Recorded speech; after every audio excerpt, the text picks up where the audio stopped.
Was he able to say anything to y'all? Or... He was saying I'm talking to him, making sure we don't... Young Dolph's killer just dropped a bombshell, and the chilling words he claims Dolph said might be the closest we'll ever get to hearing his final breath. This leak is shaking up the streets and flipping the whole case on its head. So, what exactly did Dolph let slip before his life was snatched away? Let's break it down. November 17th, 2021, the day the whole city went cold. Word spread like wildfire that Adolph Robert Thornton Jr., better known to the game as Young Dolph, had been taken out in broad daylight. The 36-year-old trap legend, money getter, and certified real one had rolled up to Makita's homemade butter cookies, a local spot he'd always shown love to, just to grab some cookies. Nobody knew this everyday stop would be his last move on Earth. What started like any normal Wednesday turned into straight chaos when two masked hitters jumped out of a white Benz, crept up to the bakery, and sprayed the place through the window. Dolph took multiple shots before the shooters dipped, leaving the block frozen and the rap game mourning one of its rawest voices. Security camera footage, now a crucial piece of the case, even caught Dolph's final moments on tape. The medical examiner didn't sugarcoat it. Young Dolph was hit with 22 bullets to the head, neck, torso, and limbs. This wasn't some sloppy drive-by. This was a cold-blooded execution with zero chance of survival. As word tore through Memphis, hundreds of day ones and fans swarmed the block, shutting down Airways Boulevard until cops had to lock it off. Makita's homemade butter cookies, the spot Dolph always showed love to, got boarded up that same day and stayed shut for almost a year. You understand that we're at the part of the trial now where you have a right to testify or not testify on your own behalf. Yes, sir.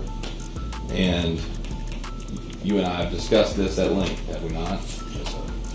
And you understand that you have the right to testify on your own behalf. It finally reopened on September 17, 2022. Owner Pamela Hill later recalled how Dolph always came through with love, even posting a video just days before showing him copping cookies. Meanwhile, Memphis PD went full throttle, combing through surveillance, chasing witness tips, and piecing together every second of that tragic day. The big break came fast. Just 3 days after the hit, the white Mercedes used in the getaway was found ditched behind a house in Orange Mound. Detectives quickly tied it to a carjacking that went down 10 days before Dolph's murder. That connection led straight to Cornelia Smith, who got nabbed on December 9th in South Haven, Mississippi, on an auto theft warrant linked to the Benz, a direct tie between a suspect and the murder ride. But cops had another name heating up the radar: Justin Johnson, better known in the streets as Straight Drop. Instead of ducking the heat like a smart man, dude was flexing online and even dropped a new track called Track Hawk on January 10th, right in the middle of the investigation. The same day he went online promising to turn himself in and swearing up and down he was innocent, Justin Johnson was straight capping. That whole "I'm a surrender" talk on the Instagram? Nothing but smoke. When he ghosted the cops, the manhunt cranked up to max pressure. By January 11th, the U.S. Marshals finally caught him slipping in Indiana after nearly a week on the run. They also bagged Shundale Barnett, who ended up slapped with accessory after-the-fact charges in Dolph's murder. The heat on Johnson and Cornelia Smith was no joke. First-degree murder, attempted first-degree murder, felon with a firearm, using a weapon during a dangerous felony, and grand theft auto worth between $10,000 and $60,000. This wasn't some spur-of-the-moment beef. This was a calculated, cold-blooded hit. Then came the twist. June 2023, Jamarcus Johnson, Justin's half-brother, took a plea deal, admitting to 3 counts of accessory after the fact in exchange for dropping his conspiracy to murder charge. Word on the street? His testimony could be the key to exposing who really pulled the strings. And just when folks thought it couldn't get any hotter, authorities snatched up Hernandez Govan, believed to be the mastermind who greenlit the whole hit on Young Dolph. These folks just straight came and ran down on Dolph. These folks just straight killed Young Dolph. He was busting, but he was shooting back. His homeboy, they got him in the car now. Shelby County DA Steve Mulroy confirmed Govan was suspected of calling the play before Dolph got dropped, making an already messy case even more dangerous. Govan's rap sheet was stacked, dating back to the early 90s, with charges ranging from slinging weight to putting hands on people. June 2021. That's when authorities believe Hernandez Govan's criminal grind took its darkest, deadliest turn. Prosecutors say he started plotting to take Young Dolph out for good, putting out a murder contract and allegedly recruiting Justin Johnson and Cornelia Smith to handle the dirty work. According to the indictment, the plan was executed with ruthless precision. The shooters pulling up to Makita's in that stolen white Benz, the same ride later found ditched near Govan's last known address. But why would anyone want to greenlight a hit on Dolph, a man loved for his generosity and keeping it 100 with his community?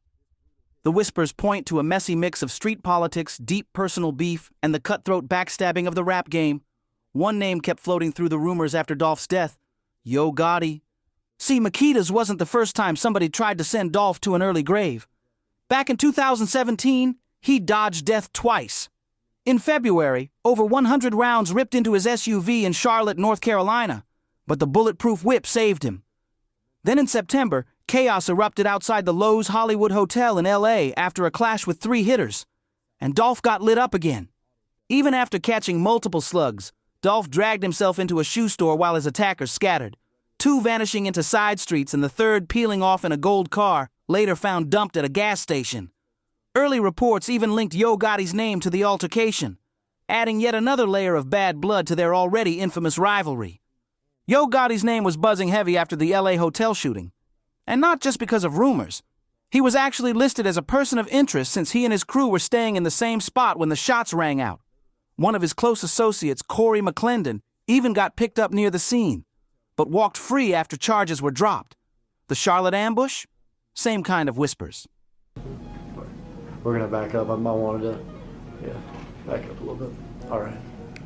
First guy out of the car, who's that? This time, Black Youngsta, one of Gotti's own artists, was arrested in connection, only to have those charges tossed too. Each incident just poured gasoline on the fire between Dolph and Gotti, making their beef one of the deadliest in the game. So when Memphis PD moved quick to shut down Prive, Yo Gotti's high-end restaurant just 10 miles from where Dolph was killed, eyebrows shot up everywhere. Fox 13's Yasser Kishen reported the closure on Twitter, pointing straight to Gotti's ownership and his long, ugly history with Dolph. Was it just being safe? Or did the cops think there was real danger? Maybe even a get-back waiting to happen? And the streets didn't get any calmer. In January 2024, tragedy struck again when Big Duke, Yo Gotti's blood brother, was gunned down outside Perignon's restaurant and event center in what police believe was a targeted hit. The killing sent shockwaves through Memphis and the music industry, with many wondering if it was linked to the Dolph saga. What once started as mutual respect between these two Memphis giants had rotted into one of the most explosive, dangerous rivalries hip-hop has ever seen. The roots of the Yo Gotti Young Dolph feud, and whether it played a role in Dolph's murder, became the burning question as the courtroom drama exploded into public view. September 23, 2024, Justin Johnson's murder trial opened and you could feel the air get heavy. The tension was so thick you could slice it with a blade. Prosecutors came locked and loaded, ready to show exactly who they believed pulled the trigger on one of Memphis's most respected figures. The crown jewel of their case? Surveillance footage straight from Makita's cookies, the moment 2 masked hitters hopped out of a white Benz and unleashed 22 rounds into Dolph. But that wasn't all. The jury saw clips showing the suspects' every move before and after the ambush. Footage from the parking lot catching Johnson and Cornelia Smith rolling into Haven Court Apartments in a white Ford Expedition around 1 p.m., wearing the exact same fit seen at Makita's. G, bro. Dolph, you a soft ass, you nice ass. If you got a problem, nigga, say you got a problem. Shake ass. Retired Memphis officer Terrence Dabney testified about it in detail, locking in that timeline. And then came another smoking gun. Video from 3 days after the hit showing a white Mercedes with Illinois plates, bullet holes in its body, sitting across from Hernandez Gavan's spot. That tied Gavan right into the web. Prosecutors also mapped Johnson's movements on the day of the murder, leaving Crosstown Concourse Apartments at 2:40 a.m., sliding to a Valero gas station, and returning 2 hours later in that same white Mercedes now forever linked to Dolph's last moments. 7 hours after the hit, surveillance caught Justin Johnson creeping back into his apartment, fresh clothes, bags packed, and looking ready to vanish. Soon after, he was on the move again, eventually getting snatched in Minneapolis. But the evidence stacking up against him didn't stop there. Gas station footage showed an Infiniti, driven by Rion Ingram, linking up with the white Mercedes driven by Chris Garner just 9 hours before Dolph was murdered, a move prosecutors said screamed pre-planned hit. Then came the courtroom moment that had everybody's jaws on the floor. Cornelia Smith took the stand and straight up snitched on Johnson. Pointing at the surveillance footage, Smith openly ID'd himself and even confirmed the burner in his hands. "I got the little trickle stab one," he said, describing the semi-auto in the clip. As the video rolled, he admitted, "That's my GAP hoodie. That's me," basically telling the court he was one of the shooters. When pressed about his motives, Smith's vibe was ice cold. Asked if he was aiming for Dolph specifically, he didn't flinch, then went right in on Johnson, naming him as his partner in the murder plot.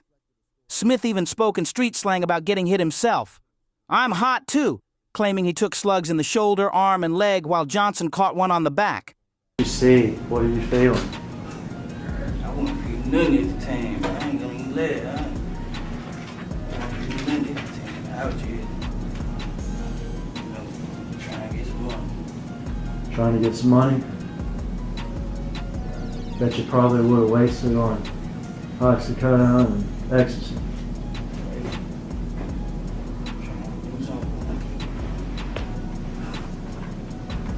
You shot that gun a bunch? Right in there. The courtroom heard how they peeled away from Makita's in the white Mercedes, with Marcus Thornton, Dolph's brother, firing back at them. They sped to Bradley Street, where Johnson tossed Smith the expedition key so he could move it, while Johnson parked the Mercedes right out front. And then the bombshell. During opening statements, ADA Paul Hagerman dropped the claim that a $100,000 bag had been put on Young Dolph's head, turning the whole trial into a murder-for-hire case.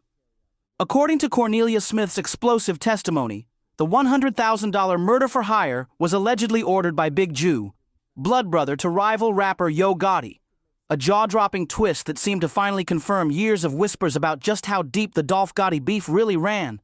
But here's the kicker. While Big Jew's name got dragged into the courtroom spotlight, he was never officially charged in Dolph's killing.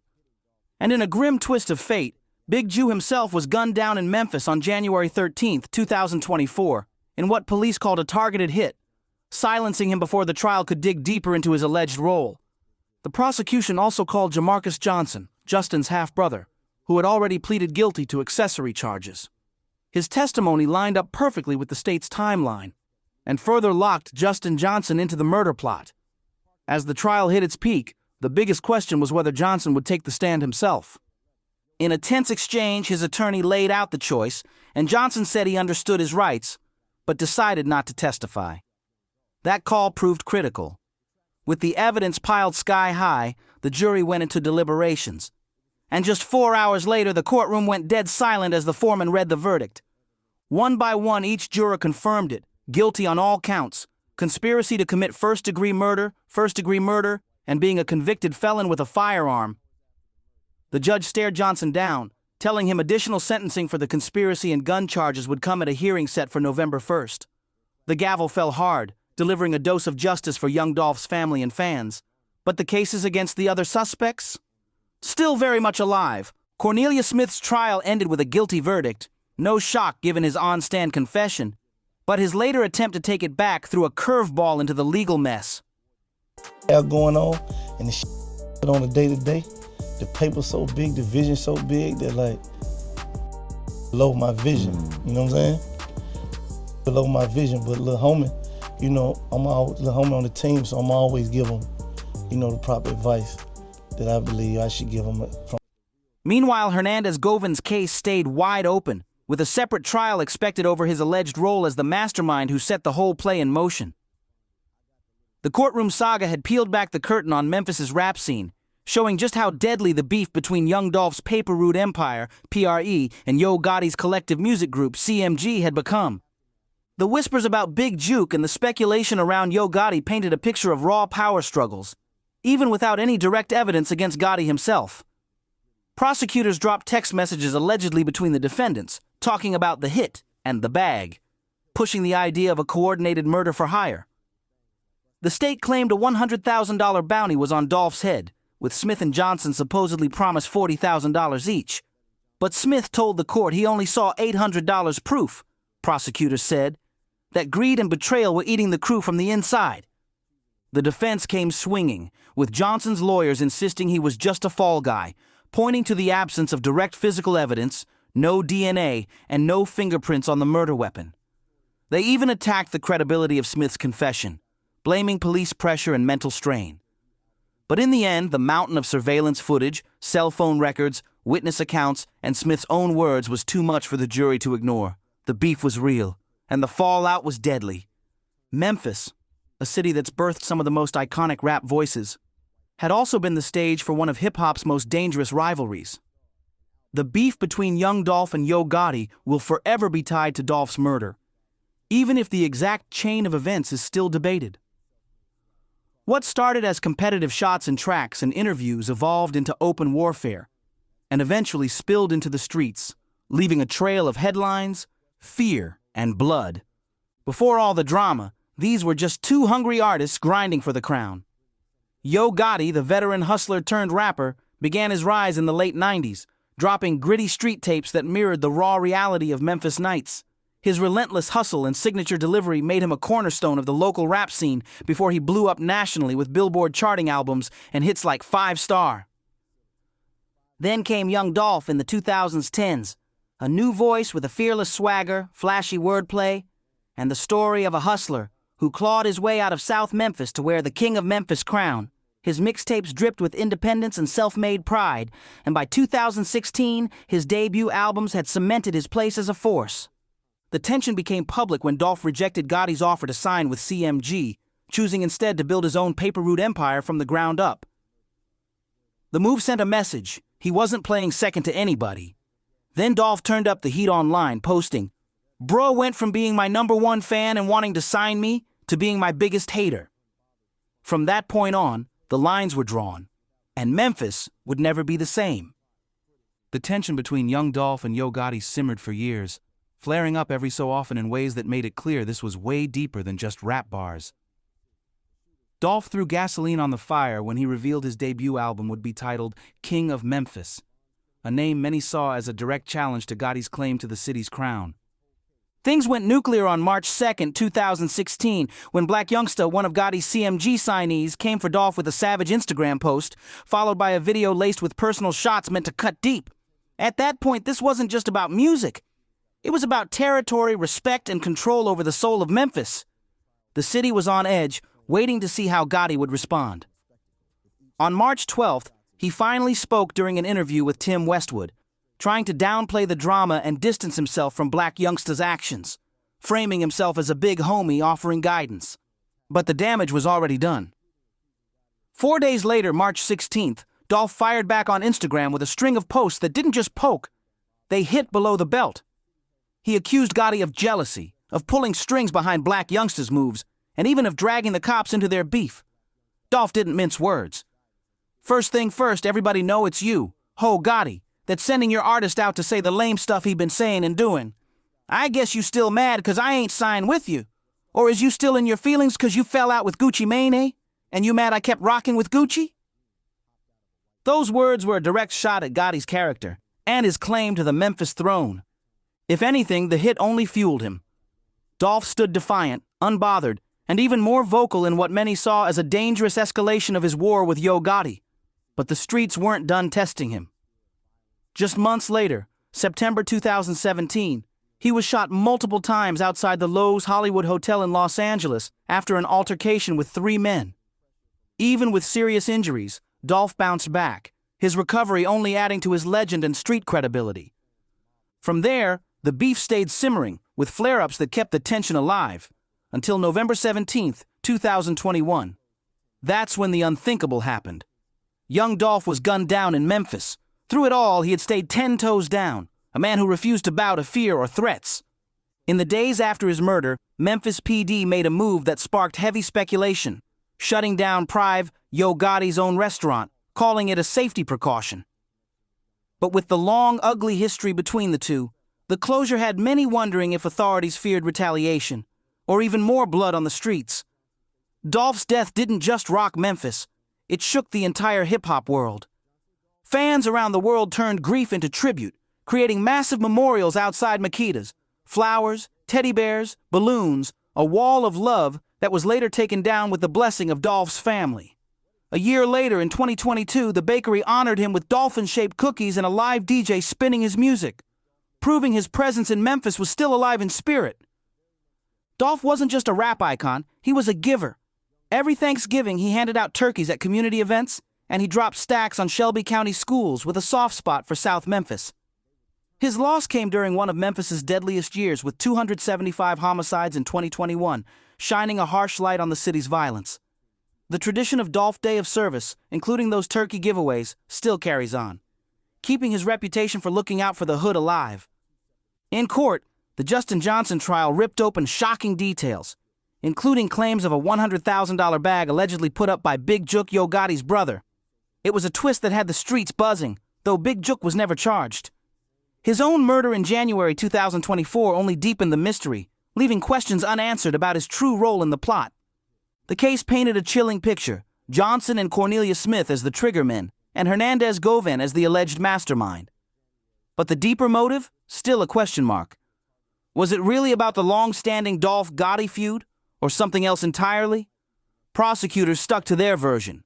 3 men, 1 coordinated plan, and a hit that robbed Memphis of one of its realest voices.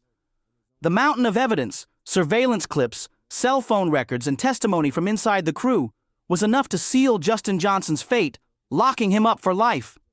As Johnson began his bid behind bars, the cases against Cornelia Smith and Hernandez Govan were still in motion. Smith's explosive confession, even with his later attempt to take it back, and Govan's alleged role as the one who ordered the hit, painted a picture far deeper than just a random killing. The whispers tying the murder to Big Jook, and by extension the long-running Yo Gotti beef, kept the streets talking. Testimony in Johnson's trial pointed hard in that direction, but without formal charges against Big Jook or Yo Gotti, the door for speculation stayed wide open. Thank you for watching.